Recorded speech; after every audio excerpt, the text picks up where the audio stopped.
அனைத்து இந்திய அண்ணா திராவிட முன்னேற்ற கழக அரசு இருக்கின்ற பொழுது இந்த பகுதியில் இருக்கின்ற ஏழை எளிய விவசாயி தொழிலாளி அவருடைய குடும்பத்தில் பிறந்த மாணவ மாணவி அற்புதமான உயர்கல்வி படிக்க வேண்டுவதற்காக பொறியியல் கல்லூரியை கொண்டு வந்தது அதிமுக அரசாங்கம் கொண்டு வந்தோம்ல. இதனாலதான் ஏழை எளிய குடும்பத்தில் பிறந்த மாணவ மாணவி இன்றைக்கு என்ஜினியராக படிக்கக்கூடிய வாய்ப்பை உருவாக்கி தந்த அரசாங்கம் அதிமுக அரசாங்கம்.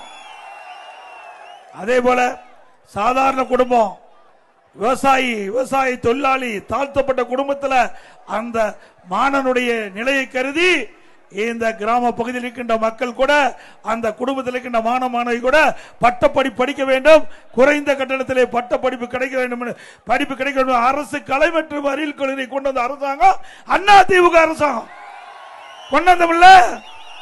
ஆயிரக்கணக்கான படிக்கிறாங்கல்ல, இதுதான் அதிமுக. இன்றைக்கு கிராமத்திலிருந்து நகர வரை இன்றைக்கு அதிகமாக பட்டப்படிப்பு படிக்கக்கூடிய சூழ்நிலையை உருவாக்கி தந்த அரசாங்கம் அதிமுக அரசாங்கம். உண்மைதானே?